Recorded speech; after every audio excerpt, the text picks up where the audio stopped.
జమాతే ఇస్లామీ హిందూ మహిళా విభాగం ఆధ్వర్యంలో నైతికతే స్వేచ్ఛ అనే పేరుతో సెప్టెంబర్ 1 నుండి సెప్టెంబర్ 30 వరకు నెల రోజులు దేశవ్యాప్త జాగృతి ఉద్యమాన్ని నిర్వహిస్తోంది.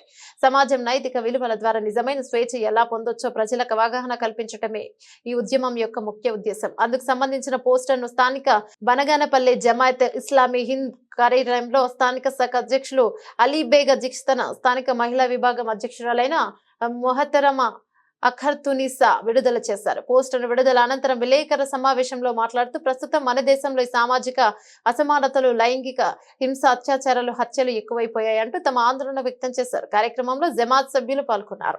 అస్సలాము అలైకుం రహమతుల్లాహి వబరకాతుహు.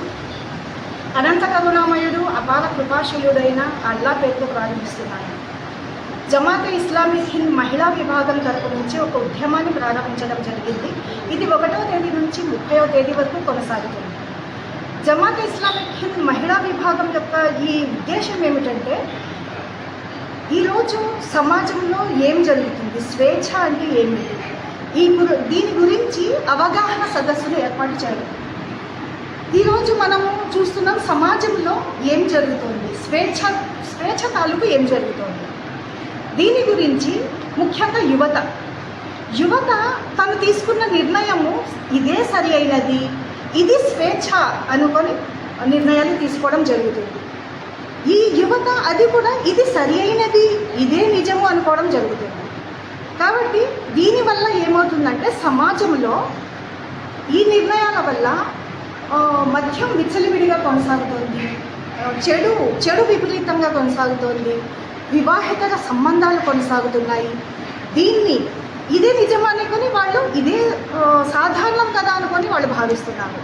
కాబట్టి ఇది సాధారణమైనది కాదు, దీనివల్ల సమాజానికి నష్టం కలుగుతోంది అని అవగాహన తీసుకురావడానికి జమాతే ఇస్లామిక్ హింద్ మహిళా విభాగం వారు ఒక ఉద్యమాన్ని చేపట్టడం జరిగింది. దీని గురించి ఈ అవగాహన సదస్సులో ఒక భాగంగా ముఖ్యంగా యువతను క్యాంపెయిన్ చేయడానికి మేమందరము బనగానపల్లి తరపు నుంచి మా జమాతే ఇస్లామిక్ హింద్ మహిళా విభాగం తరపు నుంచి ఒక క్యాంపెయిన్ నిర్వహిస్తాము. అది ఏమిటంటే స్కూల్స్, కాలేజెస్, యూనివర్సిటీస్ ఇక్కడ అన్నిటిలో క్యాంపెయిన్ జరిగి ఈ అవగాహన ఏమిటి, స్వేచ్ఛ అంటే ఏమిటి, స్వేచ్ఛ అనేది ఎలా వాడుకుంటున్నారు, ఇది క్యాంపెయిన్లో భాగం. మరి అది కాకుండా ఇంకా పెద్దవారు ఉన్నారు, డోర్ టు డోర్ వెళ్ళడం, ఇంకా అక్కడి నుంచి కార్నర్ మీటింగ్స్ నెలకొల్పడము, ఇంకా చిన్న కిటీ పార్టీస్ నెలకొల్పడము, ఇంకా రౌండ్ టేబుల్ సమావేశాలు, ఇవన్నీ నిర్వహించి అవగాహన, స్వేచ్ఛ అంటే ఏమిటి, ఈ స్వేచ్ఛను ఎలా వాడుకుంటున్నారు, దీని గురించి అవగాహన ఏర్పరిచి సమాజానికి తెలియజేయడము దీని యొక్క ముఖ్య ఉద్దేశం.